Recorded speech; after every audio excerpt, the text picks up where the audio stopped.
Good morning students and my dear friends. Today is 11th of October 2023 Wednesday. Lecture start करने से पहले अगर आपको बिजनेस स्टैंडर्ड और मिंट की पीडीएफ चाहिए तो आप इनकी रिस्पेक्टिव वेबसाइट्स पर लॉगिन कर सकते हैं। इसके अलावा आप मुझे अदर सोशल मीडिया प्लेटफॉर्म्स पर भी ज्वाइन कर सकते हैं। रिकमेंडेड प्ले स्पीड है इस वीडियो की 1.25x। Thought of the day is worry gives a small things a big shadow.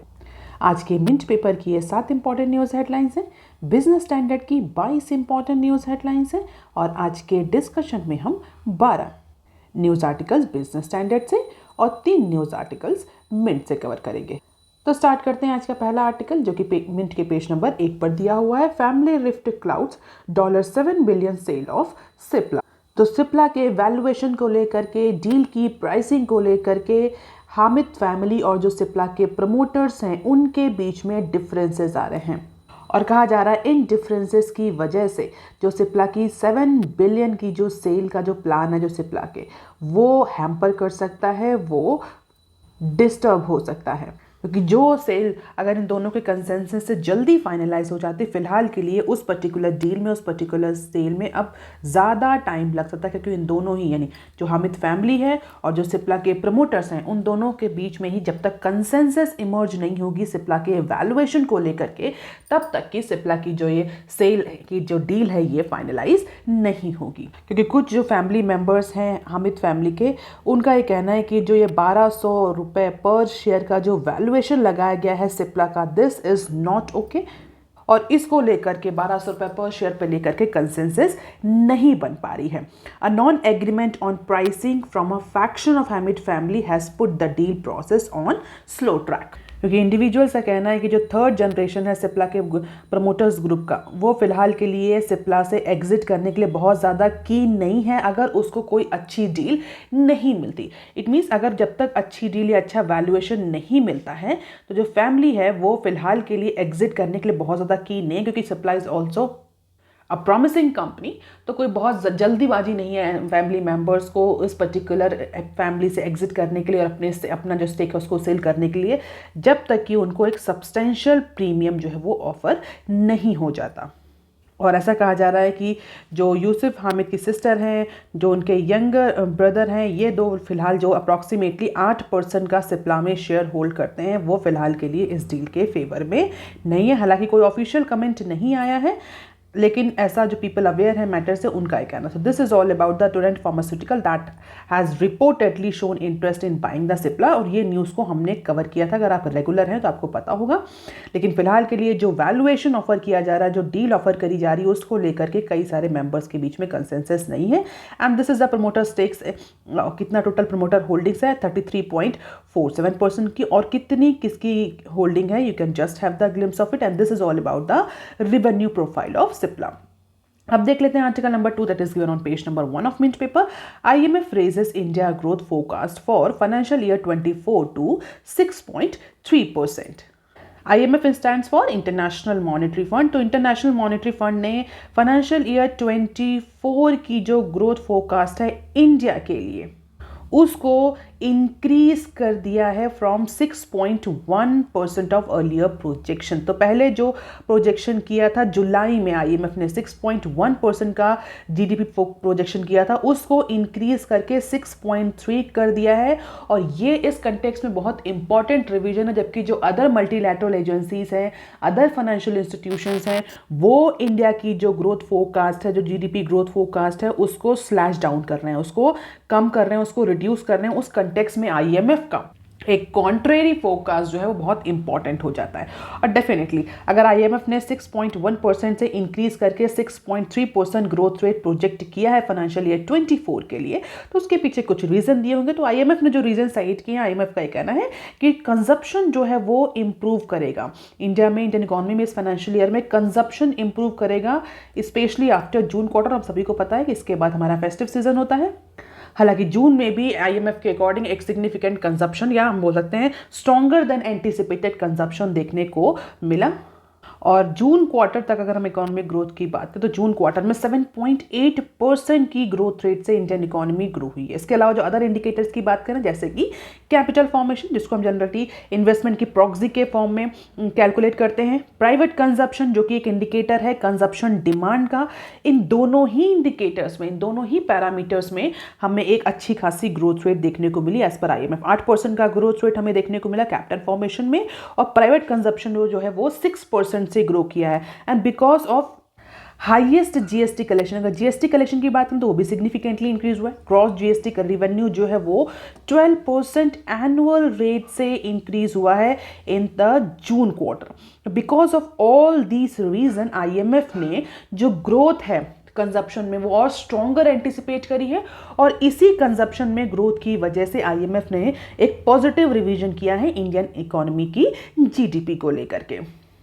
और अगर वर्ल्ड की GDP को बात करें तो in contrast IMF has expect global growth of 3% इन 2023, यानी 2023 कैलेंडर ईयर की बात हो रही है यहाँ पर, कैलेंडर ईयर, और कैलेंडर ईयर 24 के लिए 2.9% का ग्रोथ रेट प्रोजेक्ट किया है।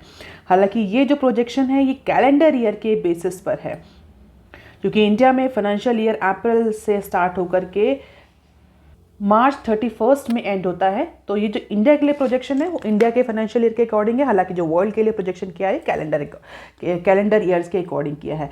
तो एंटिसिपेट किया है 2023 में जो ग्लोबल इकोनॉमी है वो 3% की ग्रोथ रेट से ग्रो करेगी।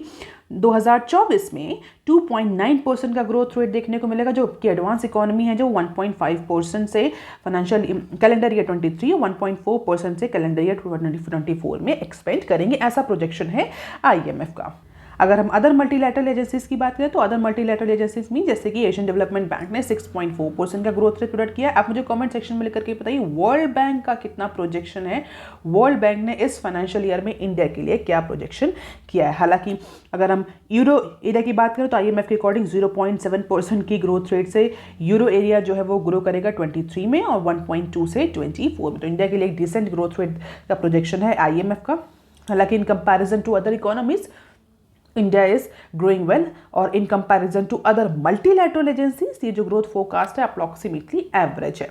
अब देख लेते हैं some short news articles from Mint. मिफ्ट buy low offer Religare orders valuation report. तो रेलिगेयर एंटरप्राइजेस लिमिटेड बोर्ड ने कमीशन किया है एक इंडिपेंडेंट वैल्यूएशन रिपोर्ट के लिए एक पैनल, जो कि कंपनी की इंडिपेंडेंट वैल्यूएशन करेगा, क्योंकि कंपनी का ऐसा मानना है कि जो ऑफर दिया गया है कंपनी को वो सब्सटेंशियल नहीं है या वो एक्यूरेट नहीं है, जो कि बर्मन फैमिली का कैलकुलेशन है।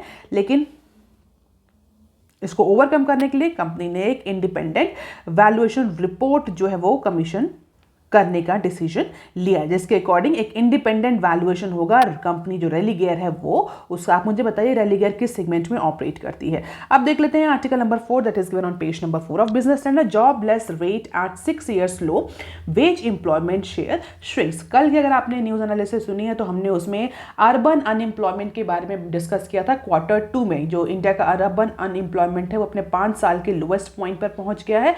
अगर आपने कल की न्यूज नहीं देखी तो आप उसे जाकर देख सकते हैं। NSO ने रिसेंटली पीरियोडिक लेबर फोर्स का जो सर्वे है उसका डेटा पब्लिश किया है, और उसके अकॉर्डिंग जो अनएम्प्लॉयमेंट रेट हमें अर्बन एरिया में देखने को मिल रहा है, जिसको हम अर्बन अनएम्प्लॉयमेंट रेट के नाम से जानते हैं, उसमें हमें सब्सटेंशियल डिक्लाइन देखने को मिल रहा है। तो उसी को लेकर के ये जो न्यूज़ है ये थोड़ा सा डिटेल में है। अगर हम देखें ओवरऑल इंडिया का अनएम्प्लॉयमेंट रेट, तो इंडिया का जो ओवरऑल अनएम्प्लॉयमेंट रेट है इसमें अर्बन और रूरल दोनों इंक्लूडेड हैं, वो अपने 6 साल के लोवेस्ट पॉइंट पर पहुंच गया। इट मीन्स अब ज़्यादा लोगों को एम्प्लॉयमेंट मिल रहा है। अप्रॉक्सीमेटली 3.2% का हमें अनएम्प्लॉयमेंट रेट देखने को मिला इन जुलाई जून 2023, यानी जुलाई से लेकर जून का जो टाइम पीरियड है उस ड्यूरेशन में 3.2% का अर्बन टोटल अनएम्प्लॉयमेंट रेट रहा इंडिया का, जो कि पिछले साल से सब्सटेंशियली कम है। पिछले साल सेम पीरियड में इसी सेम पीरियड में जुलाई और जून 2022 में ये इंडियाज अनएम्प्लॉयमेंट रेट जो था वो 4.1% था। 4.1% से रिड्यूस होकर के 3.2 2% हो गया है according to annual periodic labour force survey PLFS report. और हम सभी डिस्कस कर चुके कई बार कि ये जो रिपोर्ट है ये नेशनल स्टैटिस्टिकल ऑफिस पब्लिश करता है।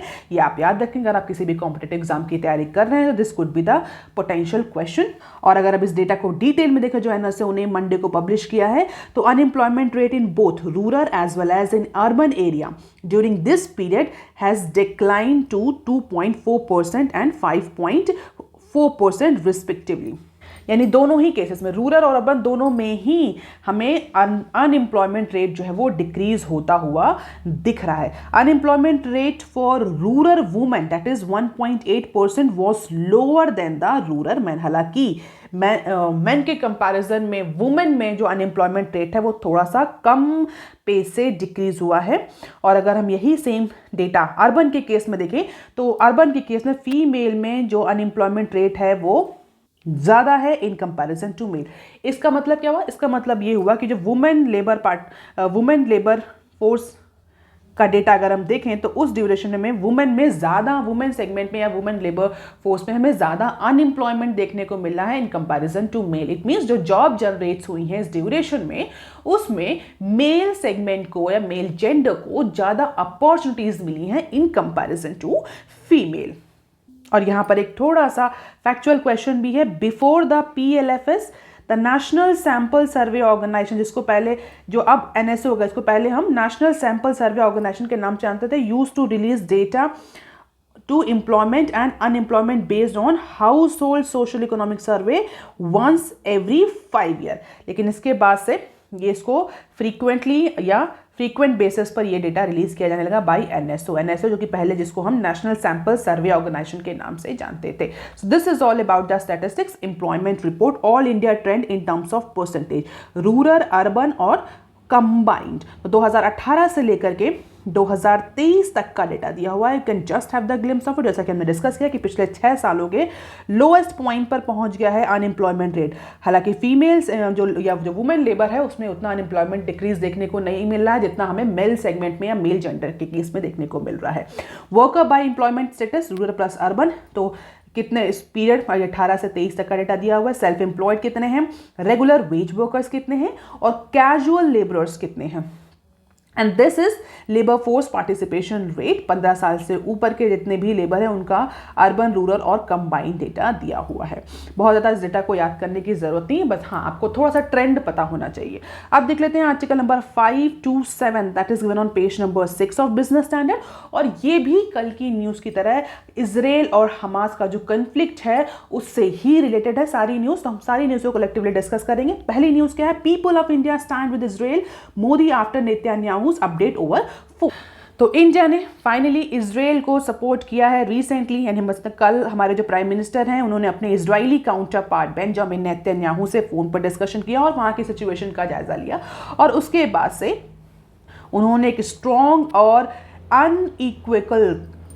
अनइक्विवोकल कंडेम किया टेररिज्म को, कि टेररिज्म किसी भी फॉर्मेट में, किसी भी फॉर्म में, किसी भी मैनिफेस्टेशन में एक्सेप्टेबल नहीं है। इंडिया टेररिज्म को कंडेम करता है और इंडिया इस डिफिकल्ट टाइम में इजराइल गवर्नमेंट और इजरायली सिटीजन्स के साथ इक्वली खड़ा हुआ। तो इंडिया ने इजराइल को सपोर्ट किया है इनटू दिस इजराइल और हमास कन्फ्लिक्ट। और इसी के साथ ऐसे इंडिविजुअल्स, ऐसे सिटीजन्स जो कि इस पर्टिकुलर कन्फ्लिक्ट में इम्पैक्ट किए हैं या जिन्होंने अपनी जान गंवा दी, उनके अगेंस्ट सिंपैथी और कंडोलेंसेस जो है वो हमारे प्राइम मिनिस्टर ने एक्सप्रेस किया।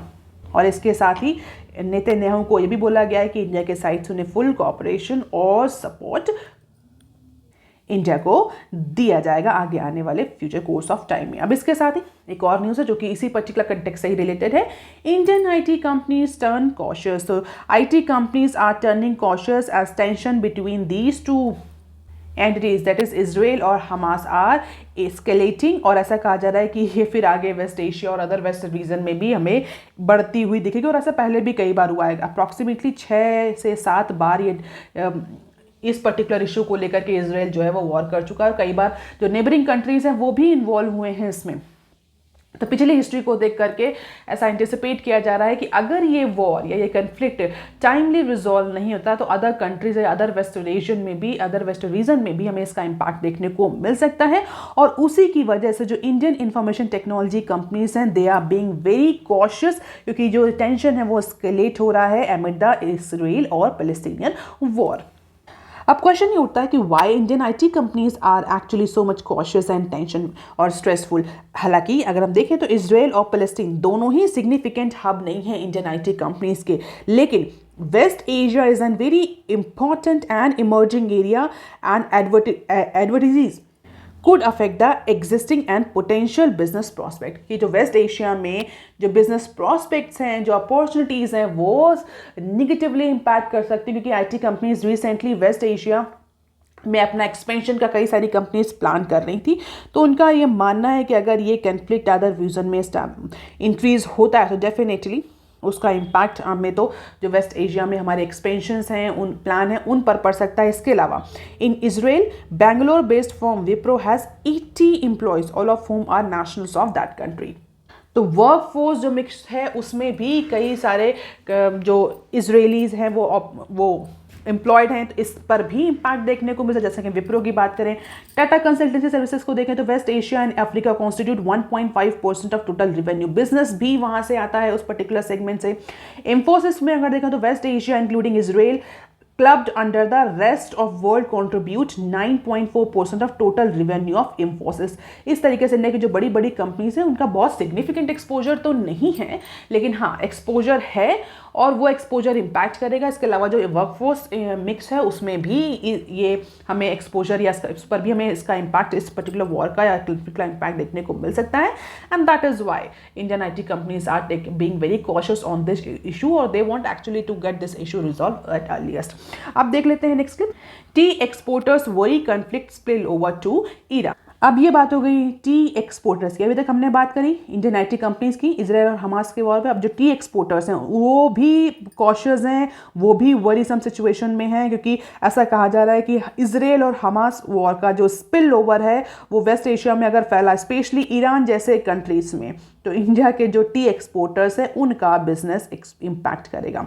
T export volume to Israel are significant, for Iran are significant. हालांकि इजराइल के लिए कोई बहुत ज़्यादा हम एक्सपोर्ट नहीं करते हैं, tea is not a very important commodity in terms of export to Israel, but its repercussion or its impact, its spillover on Iran, that is one of the top buyer of Indian tea, may impact the Indian tea exporters। तो Iran को लेकर के जो Indian T exporters हैं वो worrisome है। उनका ये कहना है कि अगर अदर वेस्ट एशियन रीजन में ये वॉर या ये कन्फ्लिक्ट स्प्रेड होता है स्पेशली ईरान में, तो उनका जो टी का बिजनेस है, जो टी ट्रेड है, उनका टी का जो एक्सपोर्ट है वो इम्पैक्ट करेगा, क्योंकि ईरान जो है वो इंडिया का टॉप बायर है, इंडिया की जो टी है उसका। तो ये definitely it will impact the industry.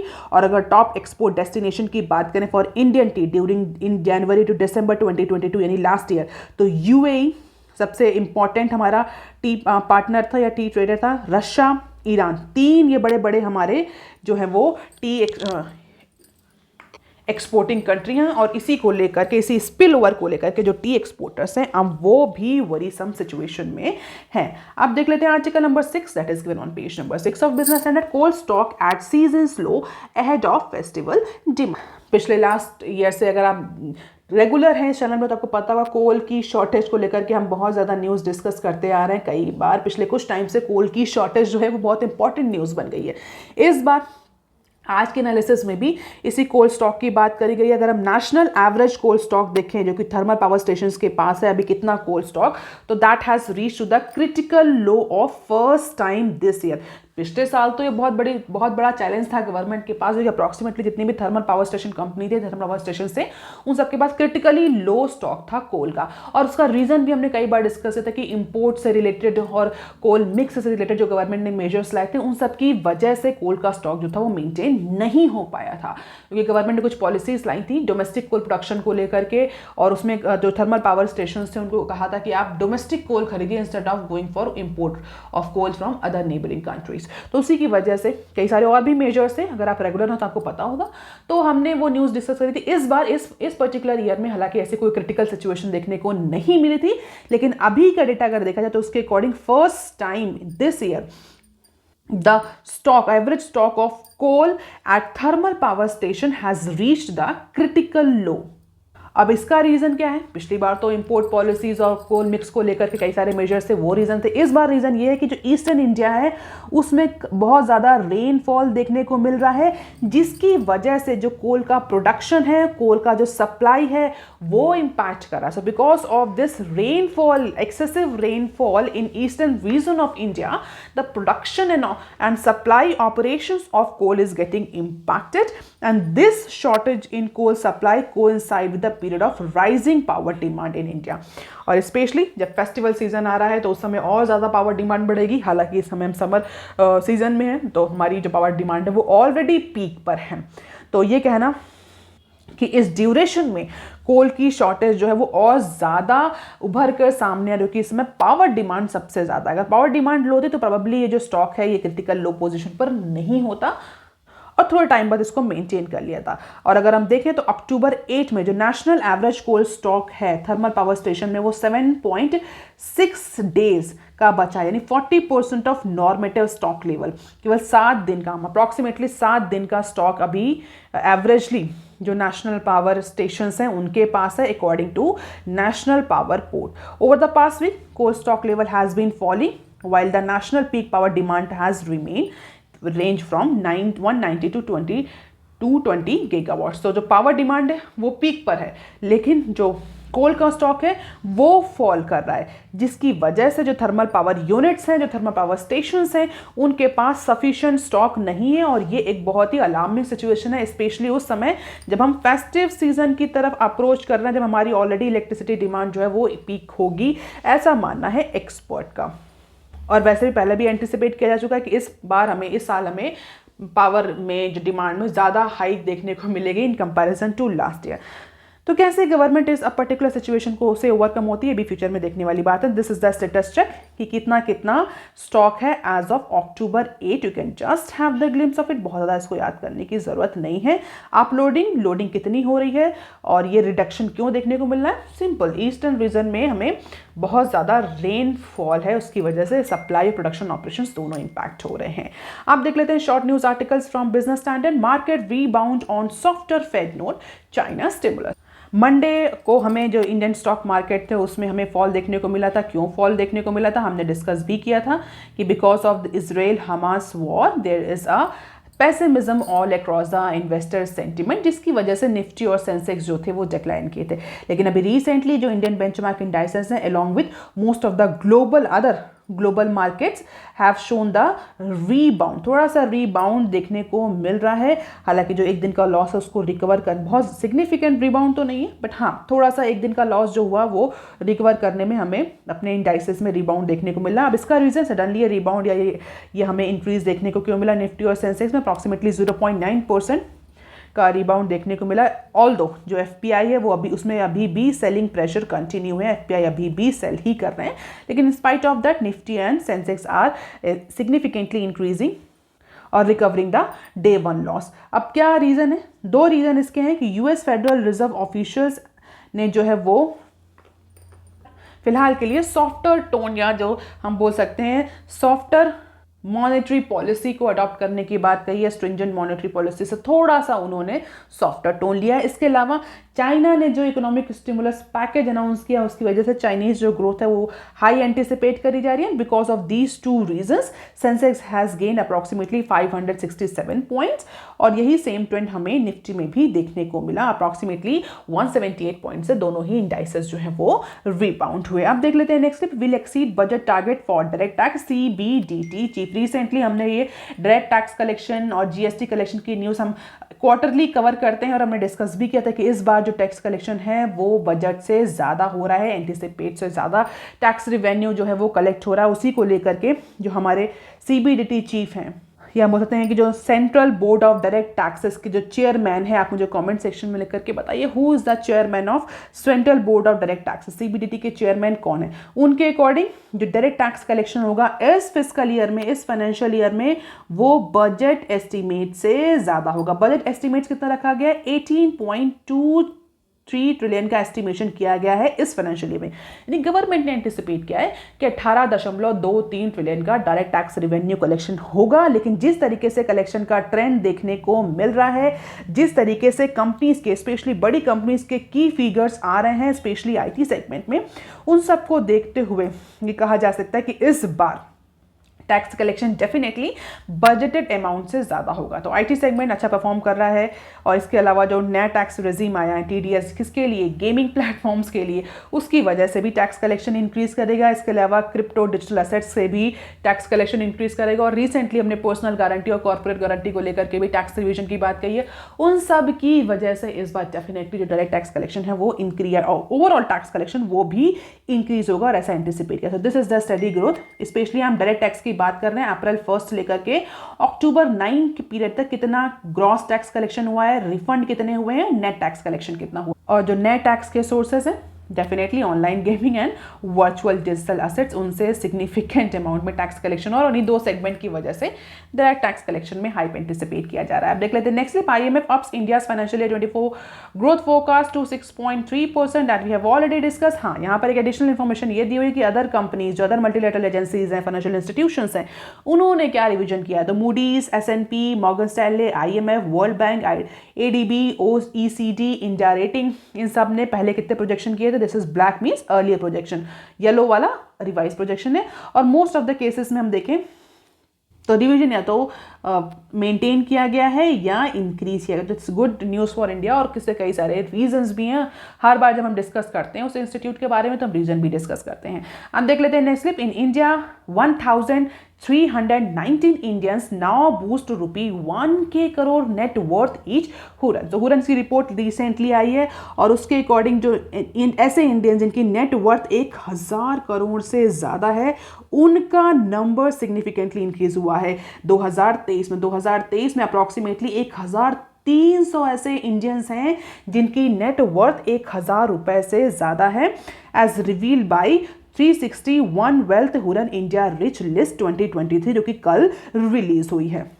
और पिछले साल ये नंबर कितना था? पिछले साल ये नंबर 1103 था। तो अप्रॉक्सीमेटली 216 और ज़्यादा बिलियनियर्स जो है वो ऐड हुए हैं इस लिस्ट में। तो रिचीज रिच कौन है? टॉप 10 की अगर हम बात करें तो हम देख सकते हैं definitely other than Mukesh Ambani, Gautam Adani and Cyrus Poonawalla, Shiv Nadar और गोपीचंद, दिलीप, एलन Mittal, Radha Krishnan, Kumar Mangalam and Niraj Bajaj, they are on the top list. इसके अलावा डेफिनेटली ये कहीं ना कहीं एक अलार्मिंग स्टेज है, जबकि एक सेगमेंट पुअरर हो रहा है और दूसरा सेगमेंट रिच हो रहा है। तो ये रिपोर्ट कहीं ना कहीं वेल्थ डिस्ट्रीब्यूशन में इनइक्वालिटी को इंडिकेट करती है। अब देख लेते हैं next step. CCI's leniency plus norms soon to push firms to report cartels. The Competition Commission of India will soon implement the new regulation for its leniency plus regime. और इस particular नए रजीम में कंपनीज को report, ऐसी companies जो कि cartelisation को report करती हैं, उनको इंसेंटिवाइज किया जाएगा। तो लीनियंसी प्रेस रेजीम का मतलब क्या? Incentivising companies to report cartelisation for public consultation. तो CCI जो है वो अंडर लीनियंसी प्लस अप्रोच में कंपनीज को हम कह सकते हैं पुरस्कार देगी, कंपनीज को इनाम देगी। किस लिए इनाम देगी? अगर कोई कंपनी, स्पेशली ऐसी कंपनी जो किसी कार्टल में इन्वॉल्व है और वो CCI को इस कार्टलाइजेशन के बारे में इन्फॉर्म करती है। What is this cartel all about? Competition में अगर आप मैनेजमेंट के स्टूडेंट हो, आपने CCI जब पढ़ा होगा तो आपने कार्टलाइजेशन भी पढ़ा होगा। अदरवाइज अदर स्टूडेंट्स को मैं सिंप्लीफाइड फॉर्म में बता दूं, ऐसी जनरली कंपटीशन में क्या होता है, जब किसी इंडस्ट्री में कई सारी कंपनीज ऑपरेट कर रही हैं और उसमें से 2, 3 या 4 कंपनीज मिल करके ग्रुपिंग कर लेती हैं और प्राइस सेट करने की कोशिश करती हैं, प्राइस डिक्टेट करने की कोशिश करती हैं कि इतने प्राइस के नीचे हम उस प्रोडक्ट या सर्विस को नहीं सेल करेंगे। जनरली आप लोग मंडी, जब सब्जी मंडी जाते हो तो इस तरह की सिचुएशन देखते हैं, यहाँ पर सारे जो सब्जी बेचने वाले थे वो कार्टल फॉर्म कर लेते हैं। आपको एक सब्जी उस पर्टिकुलर प्राइस से नीचे एटलीस्ट उस मंडी में नहीं मिलेगी। This is called as the cartelisation. Specially और ऐसे सेगमेंट में बहुत ज़्यादा इंपैक्ट करता है जहाँ पर कम सेलर्स होते हैं, और इसका इंपैक्ट हमें किस में देखने को मिलता है? None other than consumer and competition. Industry का कॉम्पिटिशन इंपैक्ट होता है, कंज्यूमर का इंटरेस्ट इंपैक्ट होता है और इसके against CCI time to time action लेता है। और इसलिए इस बार अंडर लीनियंसी प्लस नॉर्म जो है ये सीसीआई ने प्रमोट किया और इसके तहत कोई भी कंपनी जो कार्टेलाइजेशन की इंफॉर्मेशन देती है, एंटी कॉम्पिटिटिव प्रैक्टिस की इंफॉर्मेशन देती है, that company will be incentivise.